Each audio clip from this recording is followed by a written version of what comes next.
The city was already under Zenobia's control. I had to admire her efficiency. Renato shivered at the thought of Zenobia at the mercy of the interrogators.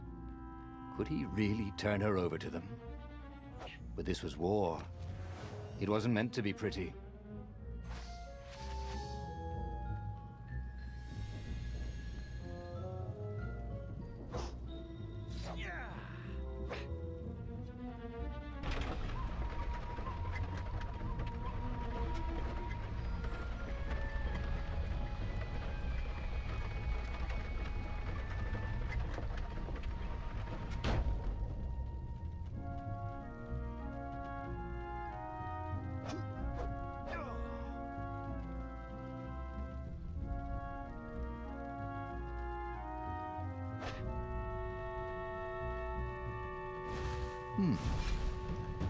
Hero Wall. Hero Sword. Ice Wall. Ice Cube.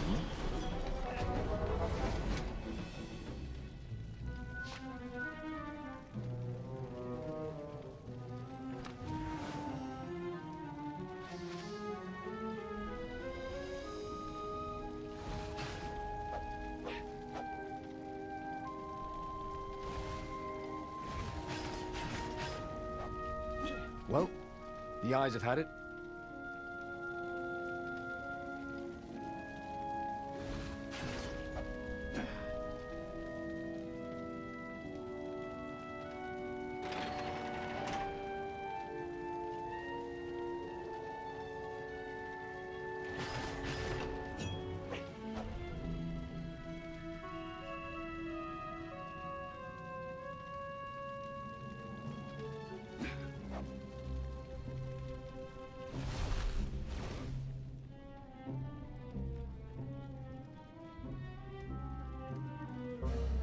So, what's this plan of yours?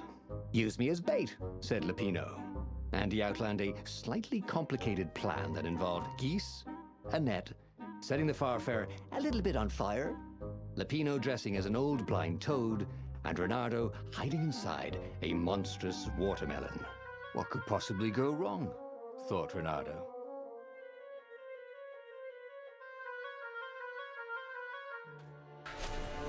Oh, go ahead. I'm sure you know better, said Lupino.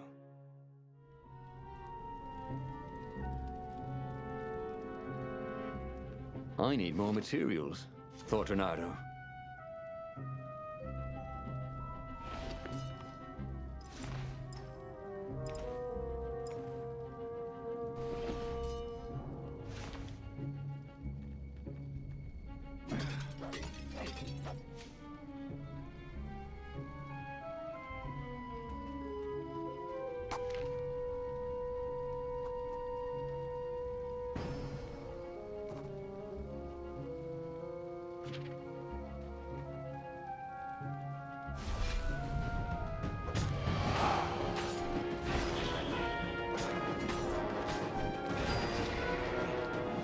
Good to practice your moves, thought Renato.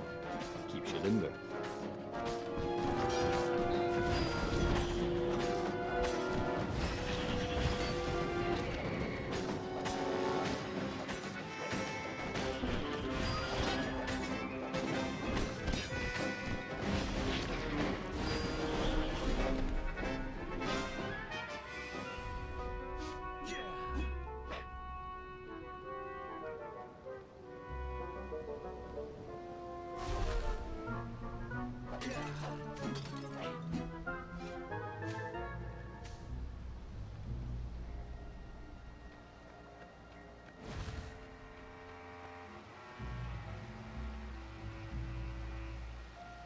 Renato slinked through Zenobia's ship, making no sound at all.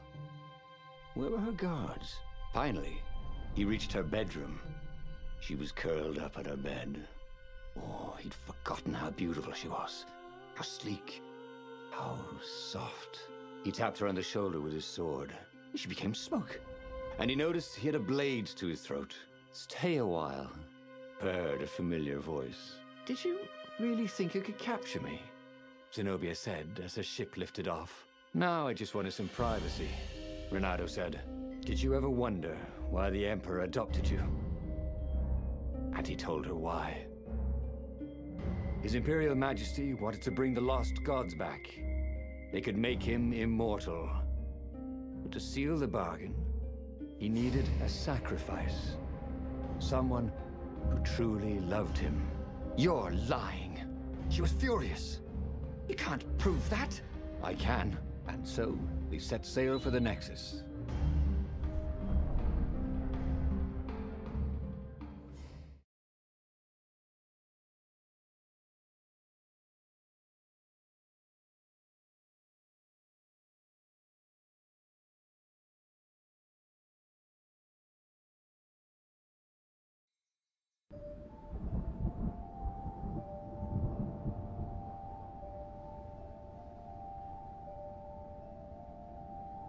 The scientists at the observatory have resurrected one of his victims. Well, he's not exactly alive, but it can talk, and it can't lie.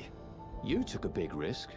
You know, I could just cast a spell to make you tell me where the rebel base is, and you wouldn't consider that cheating? She frowned. Ugh, fine. Let's go get your witness.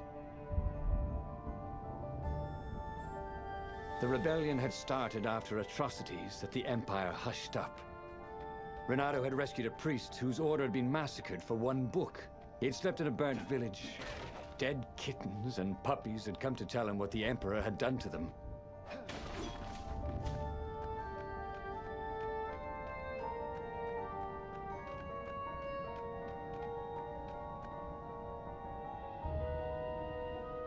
Who needed bridges anyway?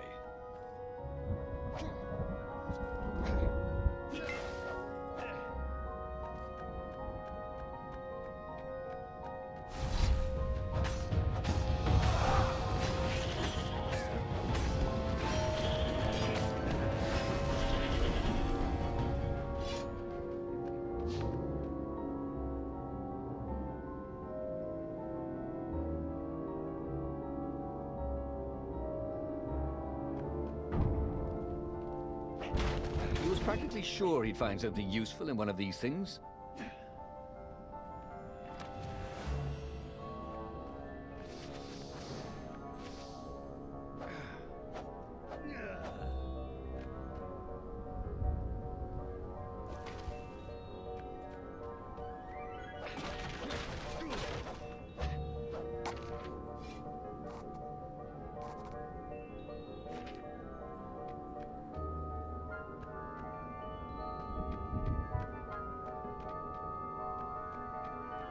Can't we just agree to disagree?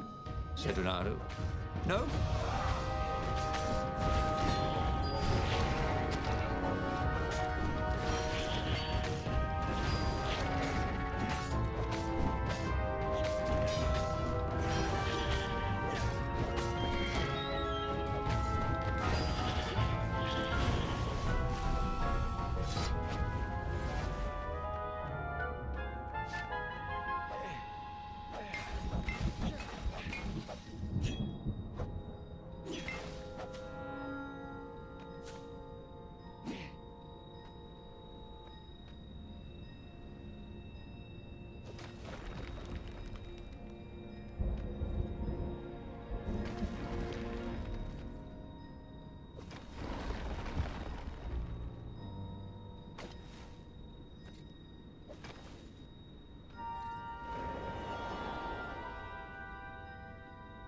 She caught up with him. She seemed troubled. All right, out with it, he said. He sent his ravens to search for an ancient crystal. Something called the Iblis Stone. Iblis? Isn't he one of the lost gods? He shivered. A stone dedicated to one of the lost gods. Well, that could give great power. But what would the god demand in return?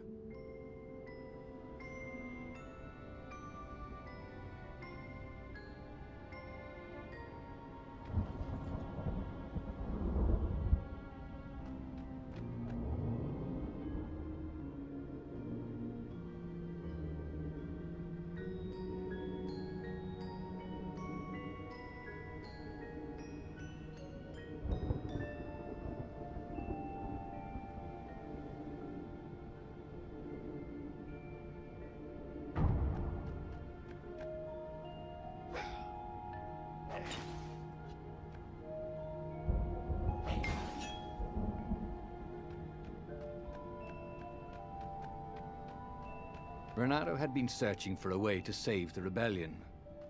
Lupino wanted to capture and interrogate Zenobia. But if he could show her proof of her father's madness, maybe she would join the rebellion.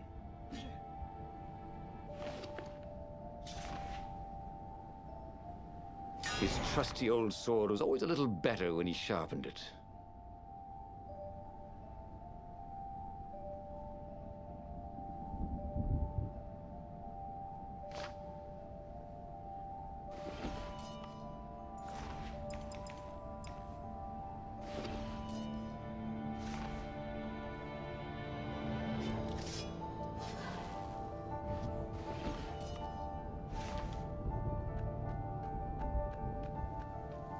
Renato wondered what would happen if he jumped. Would he be rescued by an emergency platform?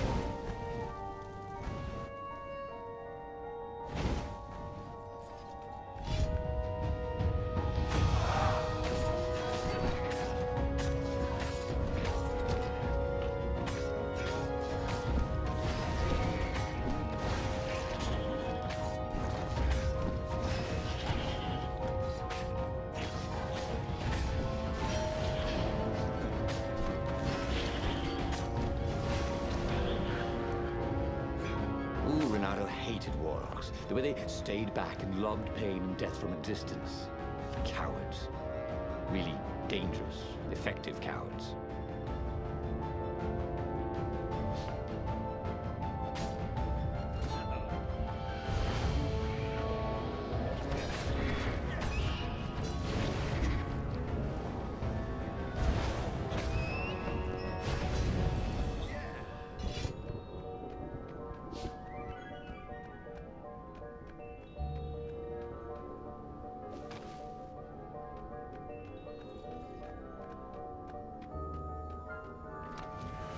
A chest full of old banana peels.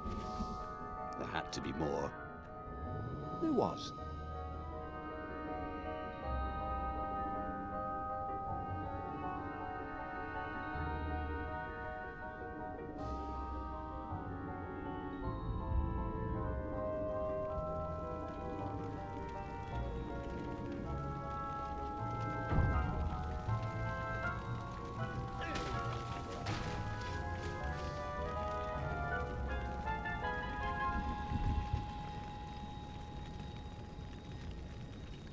The observatory was a burning hulk.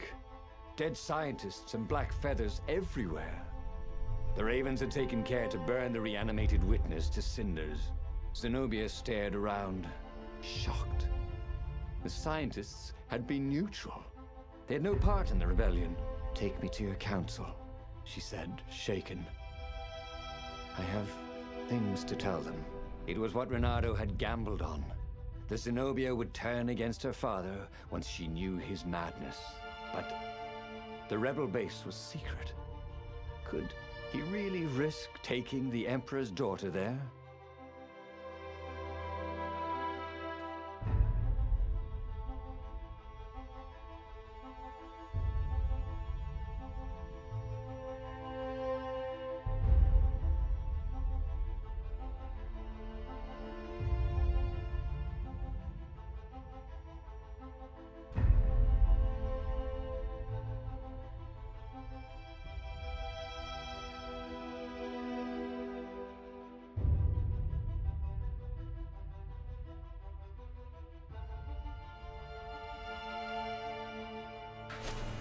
Renato reached Lupino by Farspeaker Toad. No, we should take her to the base, Insisted Lupino. "No, I don't trust her. Nobody changes sides that fast," said Renato. I better go to the base. Let them know you've got her. Lupino said, "Just meet me at the far side of the mountains. There's a shuttle here I can take." Always has to be your way, doesn't it?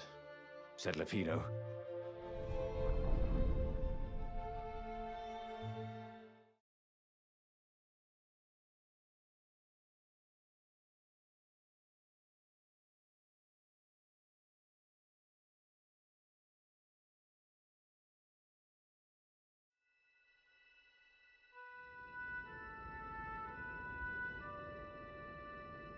Zenobia was still shaking as they got out.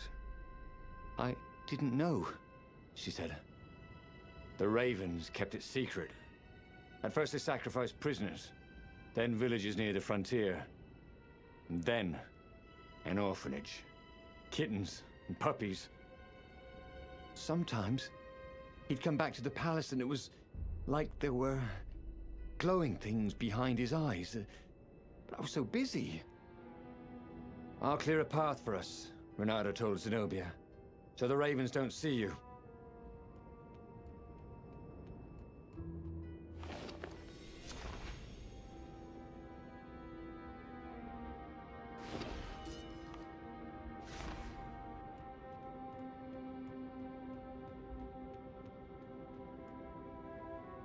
Don't look down, he thought.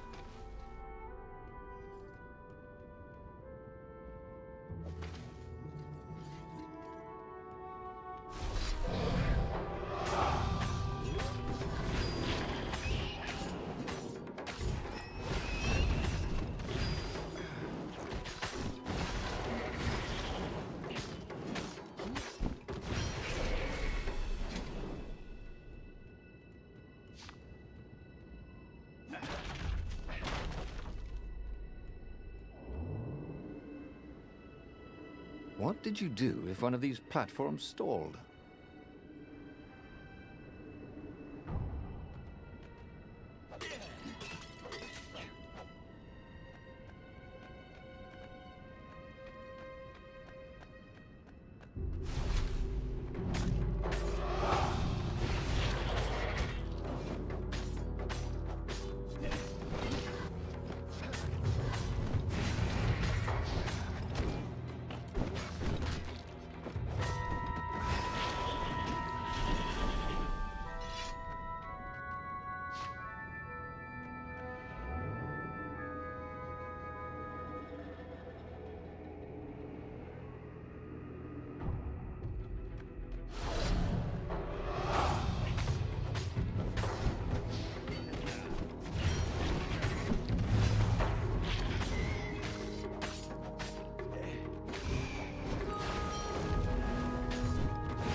Zenobia came up as he massaged his sore arm. Her eyes were wet. He's been saying strange things. He asked me to do experiments, and some were wrong. "They are banished, right?" said Renato. "Gone forever. I mean, he couldn't actually bring the old gods back, could he?" She didn't answer him. That frightened him more than anything.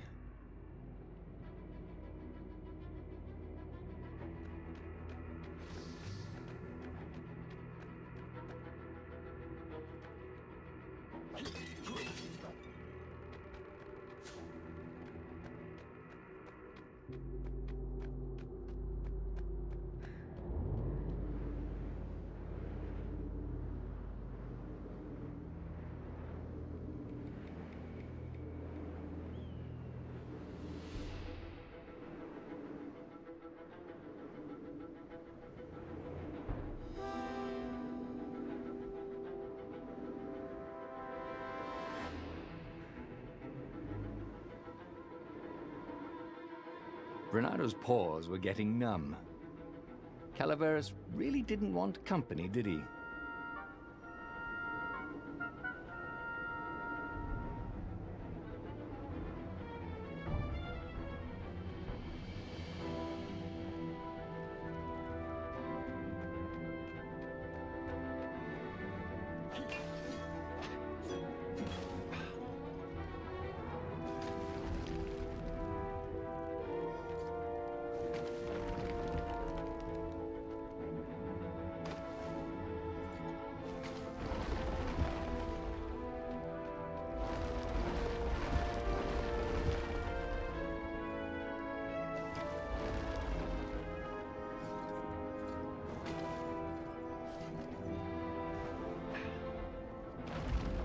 Huh? A lever? That was new. Most people still use doorknobs.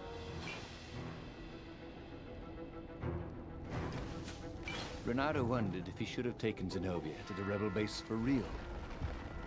Maybe she wasn't playing him after all. After the bleak talk about the Emperor's dark secrets, he was regretting his suspicions.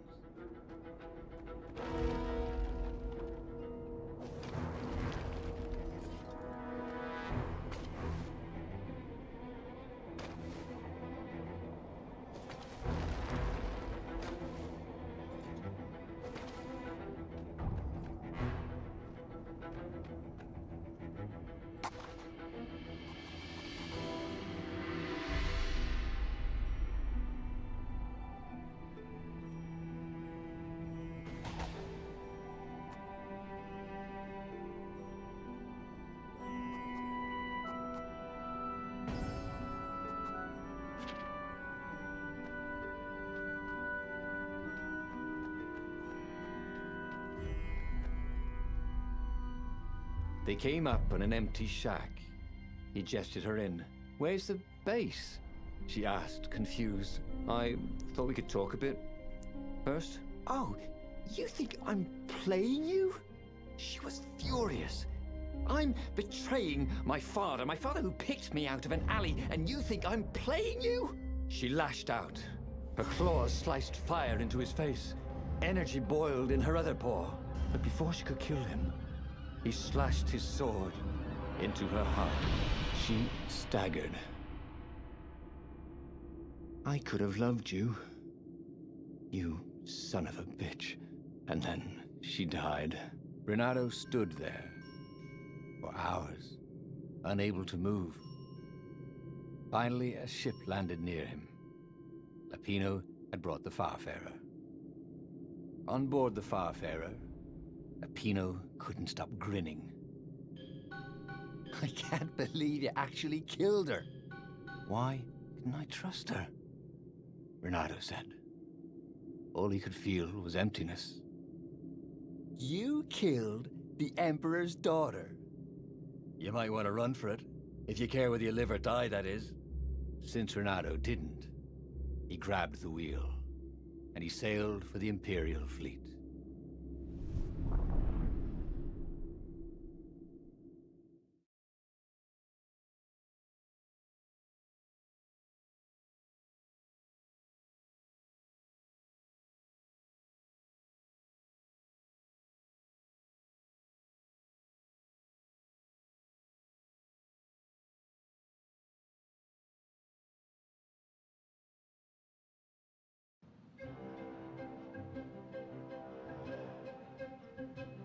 Renato had never felt worse.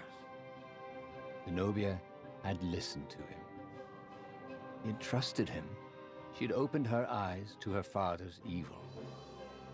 Done everything he had hoped for. And he had taken her to a dirty shack.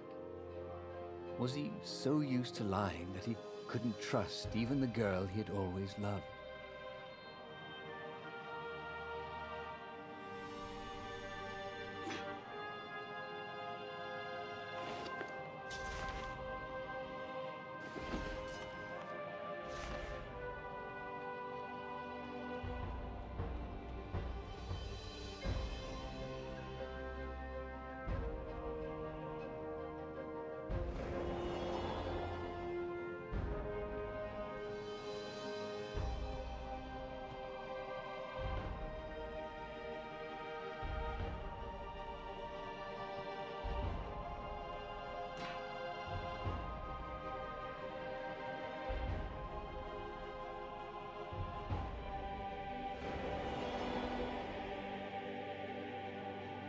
He wasn't that good.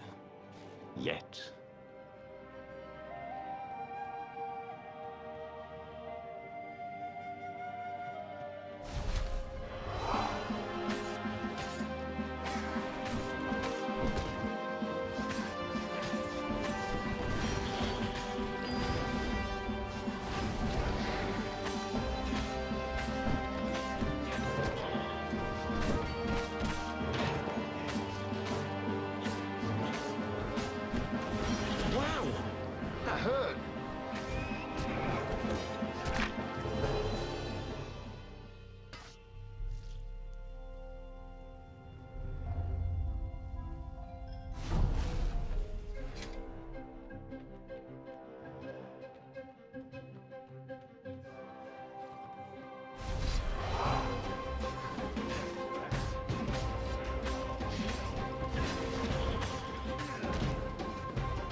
Bernardo had been the terror of the sandcastles when he was 2.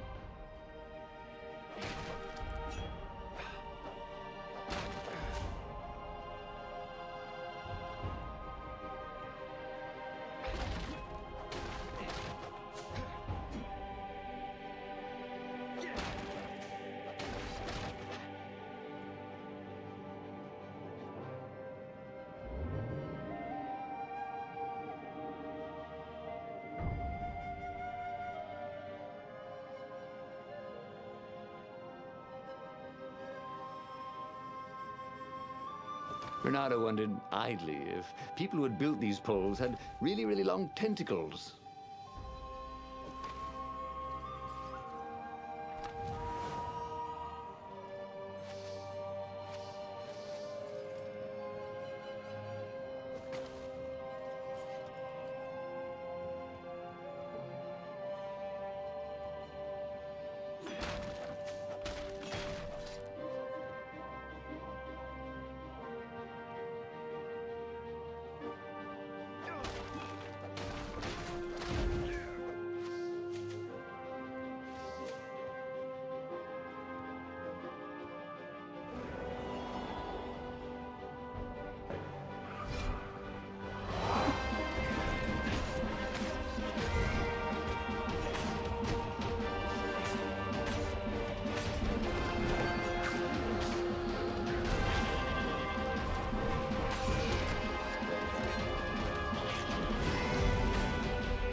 Bernardo had been in boat crashes that were more fun.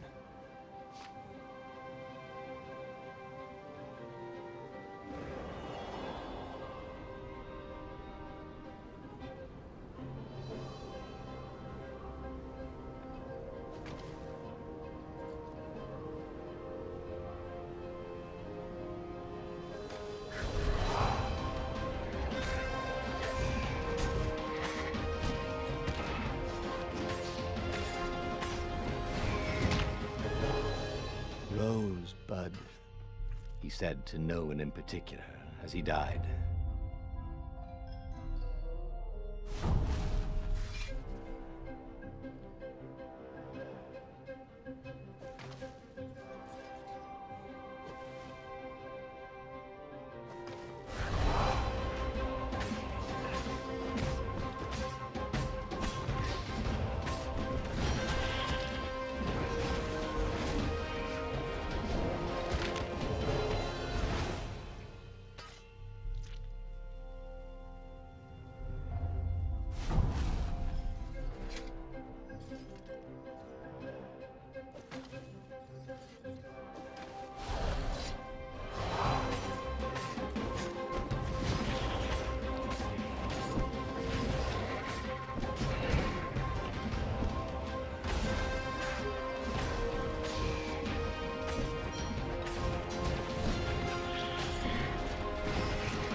His mother never let him wave his sword around at home. He guessed he was still compensating for that.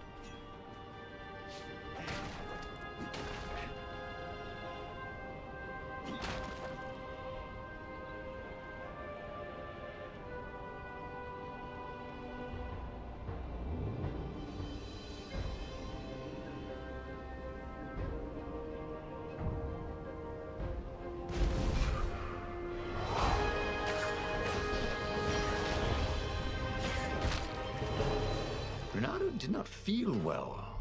In fact, he felt dead.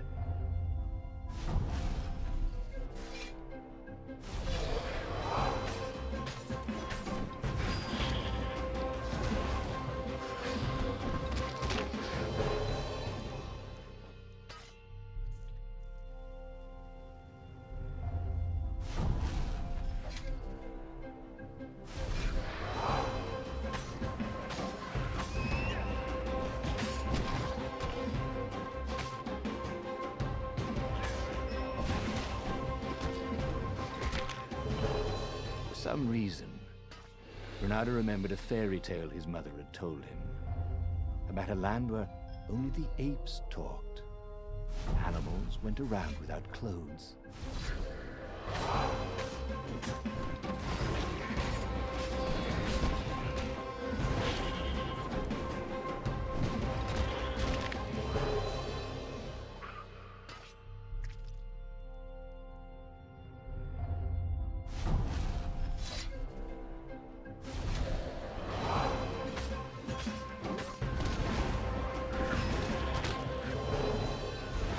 Should go, he thought.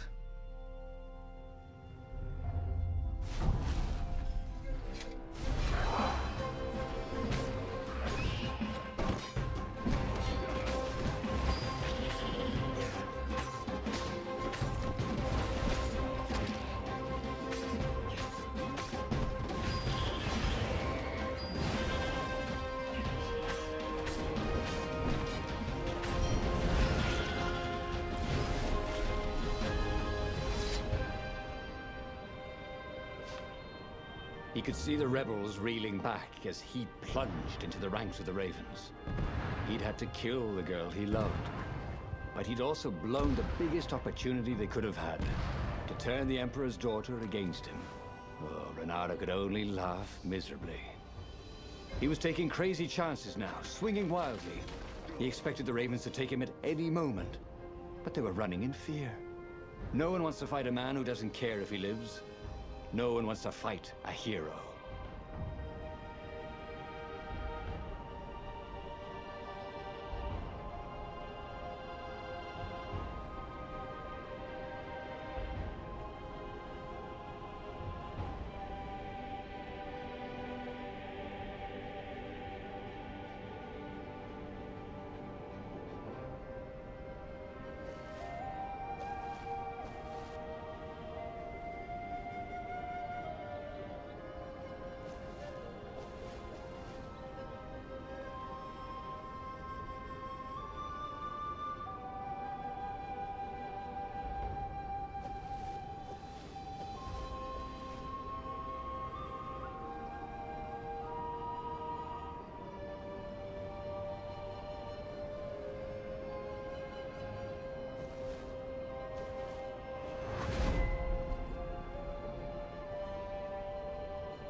Good thing Reynardo didn't have vertigo.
Soon he'd confront the Emperor.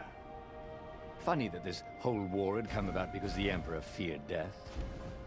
Now it was coming for him. There was some sort of lesson there, wasn't there?